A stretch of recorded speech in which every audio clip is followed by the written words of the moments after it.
Hello students, today we are also going to start our new lesson, World Heritage. World Heritage, a fine and interesting lesson to our syllabus, and in this lesson the writer tells to us about the information of the World Heritage sites. Now here he tells to us the fine and interesting definition of what is meant by World Heritage Sites. World Heritage Sites are sites that have been determined as culturally and naturally significant to humanity. पहा world heritage या पाठामध्ये world heritage म्हणजे जागतिक वारसा स्थळे, जागतिक वारसा स्थळे किंवा त्याला आपण वारशांचे विश्व असंही म्हणू शकतो. वर्ल्ड हेरिटेज साईट या पाठात जागतिक वारसा स्थळांची माहिती देण्यात आलेली आहे आणि मानवजातीला सांस्कृतिक आणि नैसर्गिकदृष्ट्या महत्त्वपूर्ण वैशिष्ट्ये प्रदान करणाऱ्या स्थळांना जागतिक वारसा स्थळे म्हणून घोषित केले जाते. काय सांगितलेलं आहे इथं की वर्ल्ड हेरिटेज साइट्स म्हणजे world heritage sites are sites that have been determined as a culturally and naturally significant to a humanity. Before read out the lesson, before learn out the passage, it's our first responsibility to complete the chit chat or a warming up. Now I can talk about the world. I can talk about the world. मी जगाविषयी बोलू शकतो. From a groups of 6 to 8 students, each group should select any one content and share the following information about each. पहा 6 ते 8 विद्यार्थ्यांचे जे काय तर गट बनवायचे आणि प्रत्येक गटाने जगातील कोणत्याही एक खंड निवडावा व प्रत्येक खंडाच्या पुढील माहितीविषयी चर्चा करावी.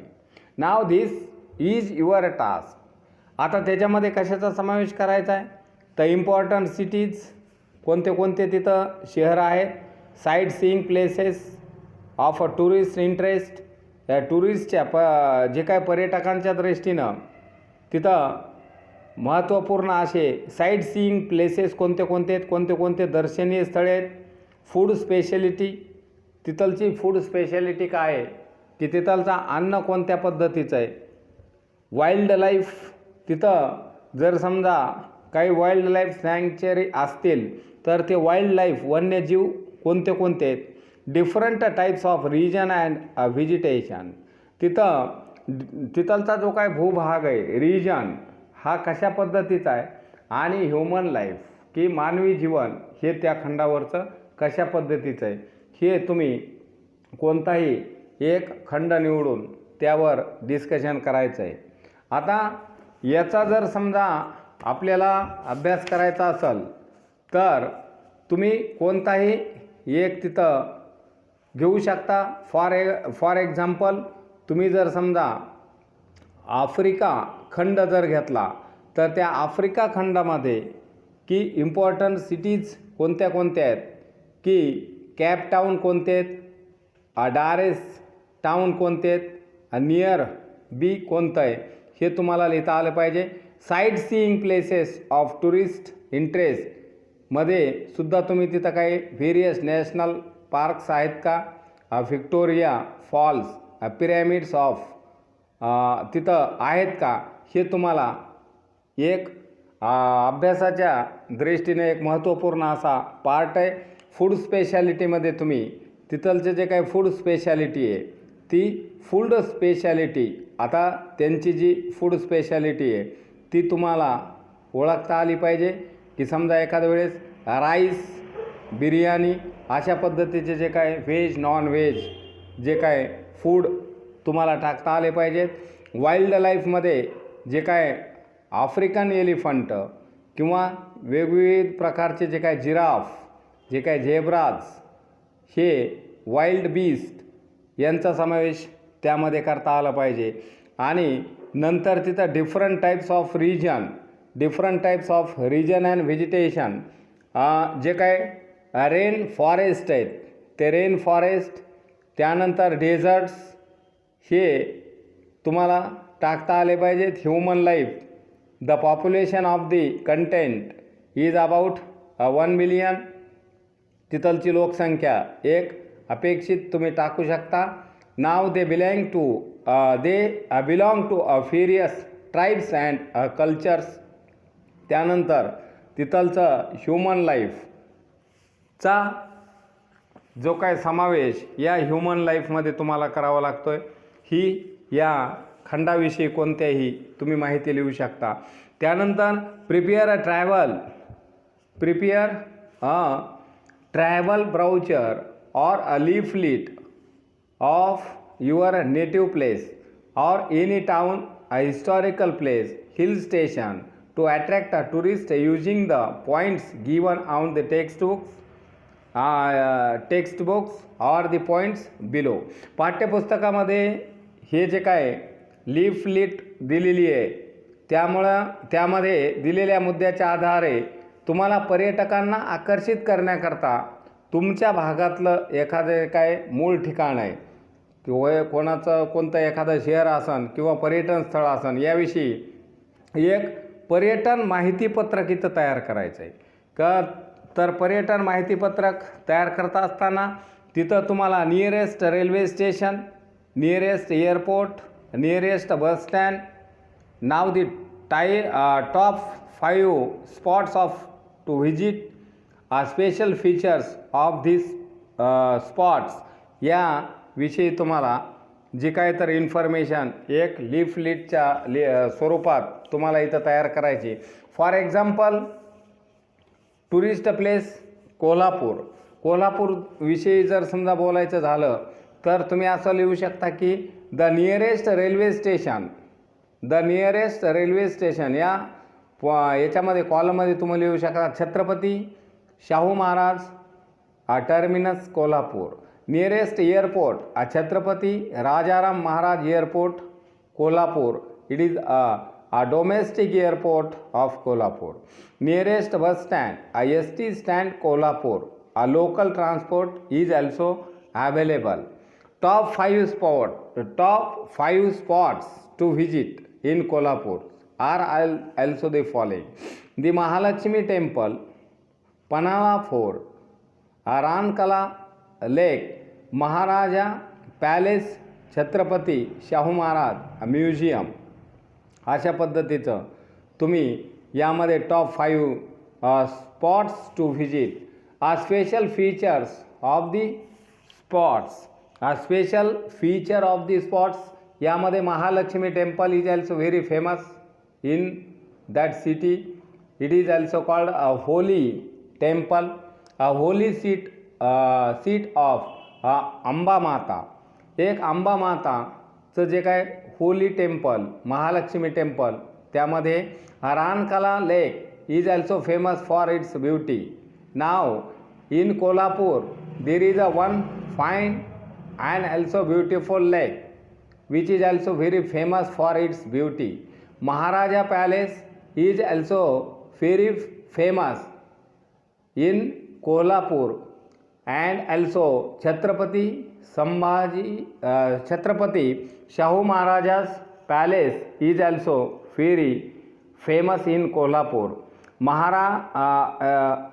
British, it is also the British architecture च्या माध्यमातून महाराजा पॅलेसचं जे काही तर काम झालेलं आहे. त्यानंतर Maharaj museum, a great collection of a historical period is also famous in that city. The mouth watering, a special cuisine. Now there are many dishes we may have seen in Kolhapur, and among them delightful tasty non-veg food. Also पांढरा रस्सा, तांबडा रस्सा, Kolhapuri misal or the Kolhapur misal bhel is also very famous in Kolhapur. Devanagari dosa is also very famous in Kolhapur. Other nearby sightseeing spots, यामध्ये Panhala fort is the main place. Mahabaleshwar is also the another main place which is also 17 kilometer. Radhanagari, a wildlife sanctuary, is also famous. अशा पद्धतीनं तुम्हाला हे जे काय leaflet हे तयार करायचं आहे. Now do follow and listen. A world heritage site is a site determined by the United Nations Educational, Scientific and Cultural Organization, which is also called the UNESCO. जागतिक वारसा स्थळ जे काय वर्ल्ड हेरिटेज साईट मानवजातीच्या दृष्टीने सांस्कृतिक आणि नैसर्गिकरित्या विशेष महत्त्व असणारे जे काय ते स्थळ आहे.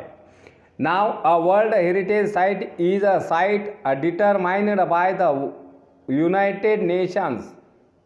पहा युनेस्कोचा जो काय लॉंग फॉर्म दिला आहे, United Nations Educational Scientific and Cultural Organization to have a significant cultural or a natural importance to humanity. की जागतिक वारसास्थळे हे मानवजातीच्या दृष्टीने सांस्कृतिक व नैसर्गिक दृष्टीने अत्यंत महत्त्व असणारे जे काय तर युनेस्कोद्वारा निर्धारित केलेले असतात. As a such the sites are also protected and maintained by the international world heritage programme. International world heritage programme अंतर्गत which is administered by the UNESCO world heritage committee. पहा जे काय वर्ल्ड हेरिटेज कमिटी, या world heritage कमिटीच्या द्वारा जे काय तर हे स्थळ हे निर्धारित केलेले असतात. त्यामुळं असे स्थळे हे संरक्षित केलेले असतात आणि आंतरराष्ट्रीय जागतिक वारसा कार्यक्रमांतर्गत ज्याला आपण इंटरनॅशनल वर्ल्ड हेरिटेज प्रोग्राम म्हणतो, या युनेस्कोच्या जागतिक वारसा समितीतर्फे त्याची जी काय तर देखरेख केली जाते. Because the world heritage sites are a places that are significant culturally and naturally. जे काय वर्ल्ड हेरिटेज साईट्स आहेत हे सांस्कृतिक व नैसर्गिक दृष्टिकोनातून लक्षणीय असणाऱ्या ठिकाणाचा जागतिक वारसा स्थळामध्ये समावेश होत असल्यामुळं की त्यामध्ये they vary in a type and include a forest, lakes, a monuments, a buildings and cities. याच्यामध्ये जे काय तर फॅरी विविधता आपल्याला दिसून येते. जे काय सांस्कृतिक व नैसर्गिक जे काय वारसा आहे हा जतन केलेला आपल्याला विविधतेतून एकता असा दिसू शकतो. की त्यामध्ये अरण्य ज्याला आपण फॉरेस्ट म्हणतो, सरोवरे की ज्याला लेक्स म्हणतो, किंवा मोन्युमेंट्स इमारती, आणि जे काही विविध बिल्डिंग मोन्युमेंट्स की ज्याला आपण पुतळे असं सुद्धा म्हणू शकतो, बिल्डिंग्स अँड सिटीज की ज्यामध्ये इतर शहरं आणि इमारती की ज्याला त्याचा समावेश असू शकतो, किंवा याच्यामध्ये स्मारक मोन्युमेंट्सला स्मारक किंवा पुतळा असं म्हणू शकतो. म्हणजे वन, जलाशय, संग्रहालय, शहरे आणि वास्तुसंग्रहालय आणि शहरे, इमारती यांचा या जागतिक वारसा स्थळामध्ये समावेश हा होतो. World heritage sites can also be a combination of both cultural and natural areas. जागतिक वारसा स्थळामध्ये सांस्कृतिक व नैसर्गिक अशा दोन्ही गोष्टींचा जो काय तर कॉम्बिनेशन झालेलं आहे, संगम झालेला आहे किंवा संयोग झालेला असू शकतो.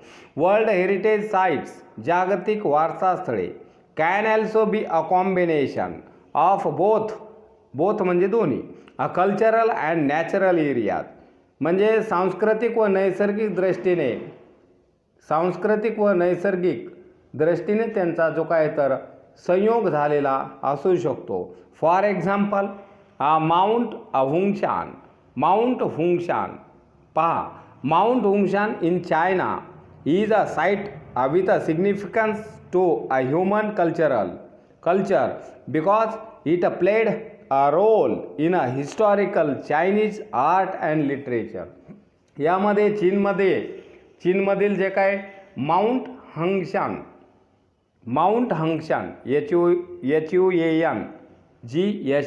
HUAN त्याचा उच्चार हंगशान करायचा.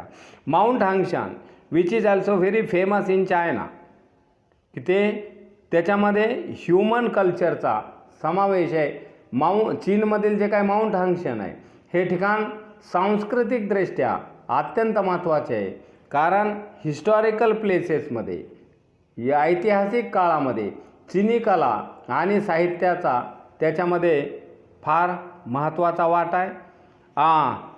Because it played the role in a historical Chinese art, जे काय ऐतिहासिक चीनी लोकांचे जे काय कला आहे आणि त्यांचं जे काही साहित्य याच्यामध्ये त्यामध्ये उल्लेखनीय अशी भूमिका आहे. The mountain is also significant because of its physical landscape and characteristics. याच्यामध्ये जे काही भौगोलिक, ज्याला आपण स्थल सौंदर्य म्हणतो, ते भौगोलिक स्थल सौंदर्याच्या दृष्टीनेही हा जो काय माउंटेन आहे, पर्वत आहे, हा वैशिष्ट्यपूर्ण आहे. पहा, the first paragraph tells to us about the information of the world heritage sites definition and also what is also included in it. The further information is also about the history of world heritage sites. जागतिक वारसा स्थळांचा जो काय history इतिहास आहे त्या संदर्भात हे जो काय तर दुसरा पार्ट इथं यामधले दिलेला आहे. although the idea of protecting a cultural and natural heritage sites around the world began in the early 20th century. पहा, जगभरातील जे काही सांस्कृतिक आणि नैसर्गिक वारसा स्थळ आहे याचं संरक्षण करण्याची जी काही कल्पना आहे ही 20व्या शतकाच्या अगदी सुरुवातीला अस्तित्वात आली. 20व्या शतकाच्या अगदी सुरुवातीला, म्हणजे जरी जगभरातील सांस्कृतिक व नैसर्गिक वारसा स्थळाचे संरक्षण करण्याची जी काही कल्पना आहे ही 20व्या शतकाच्या सुरुवातीला अस्तित्वात आली, तरी पण किंवा मात्र म्हणजे ॲल्दो आलेलं इथं. Although the idea of protecting a cultural and natural heritage sites around the world began in the early 20th century. A monumentum for its actual creation was not until the 1950s. म्हणजे जरी 20व्या शतकाच्या अगदी सुरुवातीला जरी या जागतिक वारसा स्थळाची संरक्षण करण्याची कल्पना ही अस्तित्वात आली असली तरी मात्र 1950 सालापर्यंत ती प्रत्यक्षात यायला चालना मिळाली नाही. Now its actual creation was not until the 1950s. In 1954, Egypt started plans to build the Aswan Dam. पहा, 1954ला इजिप्तने जे काय तर एक डॅम बांधण्याचा संकल्प केला की जे नाईल नदीवर आहे. म्हणजे 1954ला इजिप्तने नाईल नदीचे जे काय तर पाणी अडवून ते पाणी नियंत्रित करण्यासाठी आसवान dam, which is also called आसवान high dam, मोठा जे काय तर धरण त्या नाईल नदीवर बांधण्याचा आसवान डॅम बांधण्याचा संकल्प केला. It was also called Aswan High Dam to collect and control water from the Nile River. Nile रिव्हरमधले जे नाईल नदीचे पाणी नियंत्रित करण्यासाठी आणि अडवण्यासाठी आस्वान हाय धरण बांधण्याची जी काही तर संकल्पना इजिप्तनं पुढं आणली 1954ला. The initial plan for the dams construction would have flooded the valley containing the Abu Simbel temple. पहा 1954मध्ये इजिप्तने नाईल नदीचे पाणी नियंत्रित करण्यासाठी आणि अडवण्यासाठी आस्वान हाय धरण बांधण्याची जी काय तर योजना आखली आणि धरण बांधण्याच्या मूळ योजनेमुळे आबू सिंबल मंदिर आणि असंख्य जे काय प्राचीन इजिप्शियन कलाकृती स्थित असलेली जी काय व्हॅली आहे दरी ही पाण्याखाली जाणार होती. आबू सिंबल टेम्पल आणि जे काय फेरियस ज्याला आपण व्हॅलीज म्हणतो व्हॅली दरी हे त्या पाण्याच्या खाली जाणार होते. Now Abu Simbel temples and scores of ancient Egyptian artefacts to protect the temple and artefacts. आणि त्यामुळे जे काय प्राचीन इजिप्शियन जी काय कलाकृती असलेली स्थित असलेली जी काय दरी की जी प्राचीन संस्कृतीची जी काय ओळख आहे ही ओळख म्हणजे आबू सिंपल टेम्पल आणि जी काही दरी मोठी खोल ही पाण्याखाली जाणार होती. आणि मंदिरे व कलाकृती संरक्षित करण्यासाठी युनेस्कोने त्यानंतर काय केलं पहा. UNESCO launched an international campaign in 1959. 1959मध्ये एक आंतरराष्ट्रीय जे काय तर युनेस्कोनं एक मोहीम राबवली आणि त्याद्वारे that called for the dismantling and movement of the temples to higher ground. ज्याद्वारे जे काय तर मंदिर उतरून एका उंच ठिकाणी स्थलांतरित करण्यात आलं जे काय तर आबू सिंबल टेम्पल आहे. The project cost and estimated त्याचा जो काय तर त्याचा जो काय अंदाजित जे काय त्या प्रकल्पाचा खर्च ह्या 80 मिलियन ते 40 million of which came from 50 different countries. 80 million जे काय अमेरिकी डॉलर्स इतका खर्च झाला की ज्यामध्ये 40 मिलियन डॉलर्स व 50 वेगवेगळ्या देशामधून जमा करण्यात आला. जो काय निधी आहे हा दुसऱ्या 50 डिफरंट कंट्रीजमधून तो जो काय निधी आहे तो जमा करण्यात आला. Because of the projects success UNESCO and the International Council on Monuments and Sites initiated a convention to create an international organization responsible for protecting cultural heritage. The current information is also that the total जो काय खर्च आहे हा अंदाजे 80 million अमेरिकी dollars इतका झाला. त्यामध्ये 40 मिलियन डॉलर्स व 50 वेगवेगळ्या देशामधून जमा करण्यात आले.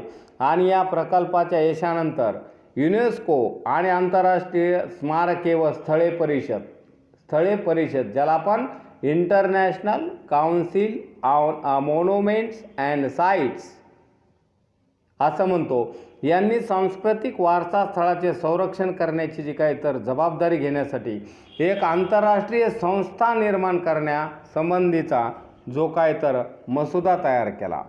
त्या जी काही international council of monuments and sites organisation यांनी सांस्कृतिक वारसा स्थळाचे संरक्षण करायचं की it's the first responsibility of World Heritage Sites to protect the various temples, valleys and also the buildings. त्यांनी त्याचा त्यामध्ये जे काही तर संस्था निर्माण करण्यासंबंधीचा एक मसुदा तयार केला. Shortly thereafter in 1965 a White House conference in the United States called for a World Heritage Trust. त्यानंतर लवकरच म्हणजे 1965ला 1965मध्ये अमेरिकेत एक व्हाईट हाऊस परिषदेमध्ये जागतिक वारसा विश्वस्त संस्था की ज्याला वर्ल्ड हेरिटेज ट्रस्ट आपण म्हणतो, वर्ल्ड हेरिटेज ट्रस्ट जागतिक वारसा संस्था ही स्थापन करण्याची जी काय तर मागणी करण्यात आली आणि ती मागणी केल्यानंतर त्याद्वारे काय होणार होतं, to protect historic cultural sites but to also protect the world significant natural and scenic sites. या वर्ल्ड हेरिटेज ट्रस्टच्या अंतर्गत स्थापन जे काय वर्ल्ड हेरिटेज साईट स्थापन करण्याची जी काय तर मागणी केली गेली आणि त्या अंतर्गत ऐतिहासिक स्थळाबरोबरच जगातील महत्त्वाच्या व निसर्गरम्य अशा स्थळाचेही संरक्षण करण्यात येईल असा जो काय तर निर्णय झाला. आणि फायनली इन 1968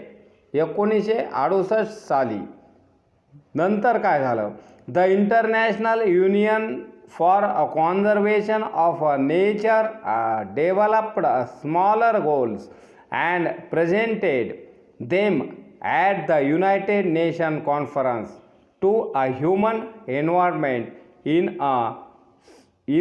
Stockholm, Sweden.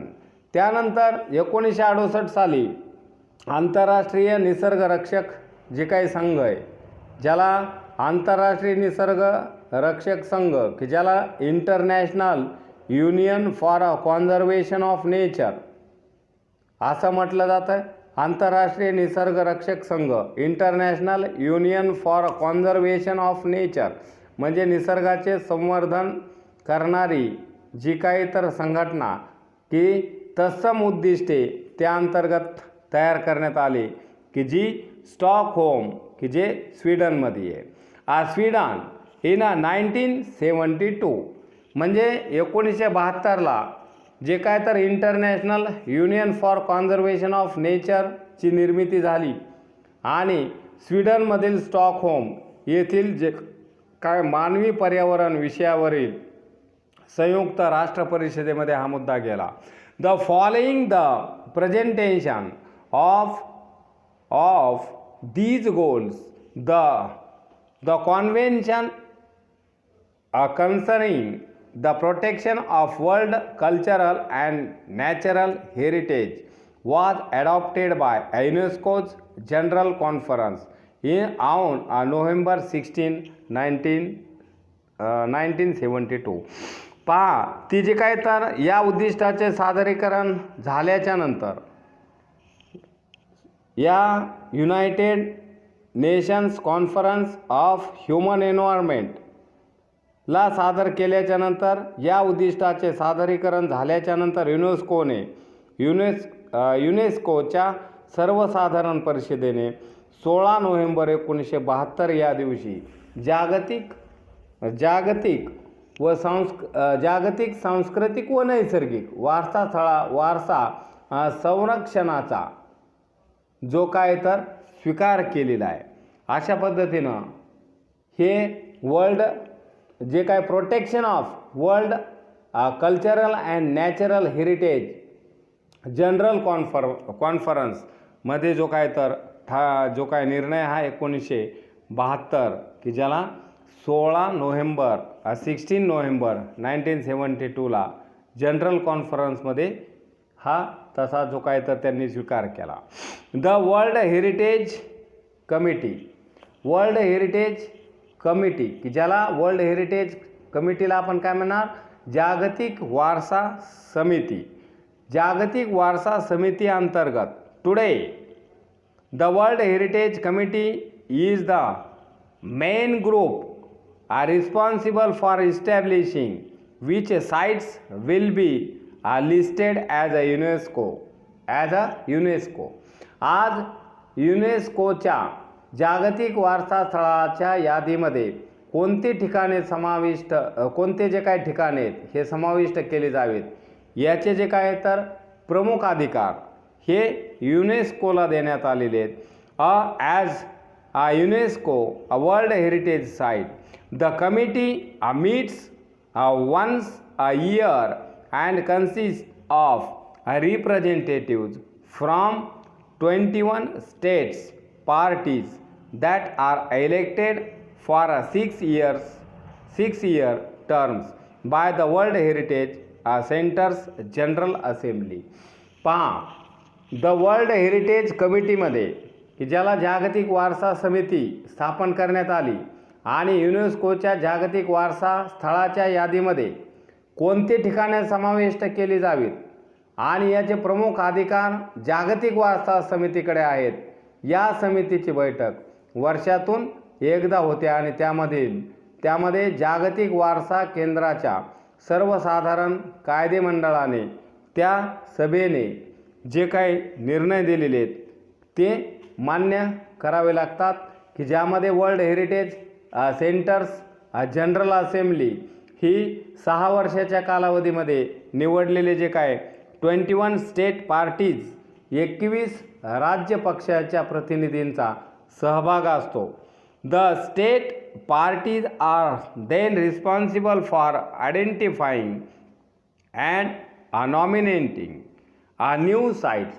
आणि या जे काही 21 राज्य पक्षांच्या प्रतिनिधीचा समावेश त्यामध्ये आपल्या भागातील किंवा आपल्या प्रदेशातील नवीन जे काही स्थळं आहेत या नवीन स्थळांना शोधून त्यांचा या जागतिक वारसा यादीमध्ये समावेश करण्यासाठी ते जे काही मेंबर्स आहेत असेंब्ली मेंबर्स ते प्रयत्न करतात किंवा नामनिर्देशित करण्याचं जे काही काम आहे हे त्यांचं असतं किंवा ते विचार करू शकतात.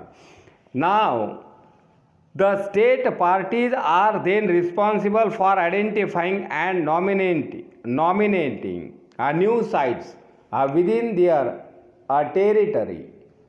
TERRITORY territory means the region म्हणतो आपण ज्याला, प्रदेश किंवा भाग. Within their territory to be considered for inclusion on the world heritage list. आणि या वर्ल्ड हेरिटेज लिस्टमध्ये जागतिक वारसा स्थळामध्ये जे काही नामनिर्देशन करण्याची जी काही जबाबदारी ही त्या राज्य पक्षाची असते. अशा पद्धतीची ही जी काय वर्ल्ड हेरिटेज साईट कमिटी ही कार्य करते.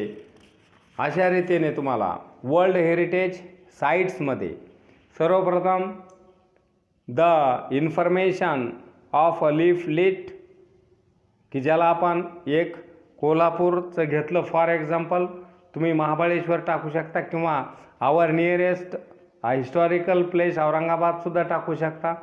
आणि एक खंडसुद्धा तुम्हाला इथं त्याचीसुद्धा माहिती दिली की जी चिटचॅटमध्ये देण्यात आली. त्यानंतर याचे जवळपास 2 पॅसेज हे पूर्ण झालेले आहेत. जो काय लेसन हा थोडा हार्ड आहे त्यामुळं it's your duty to recite the words again and again, to read out the lesson again and again and to write down the questions and answers and see a various solution of the grammar. Now we shall stop here and let us continue the next period. Thank you.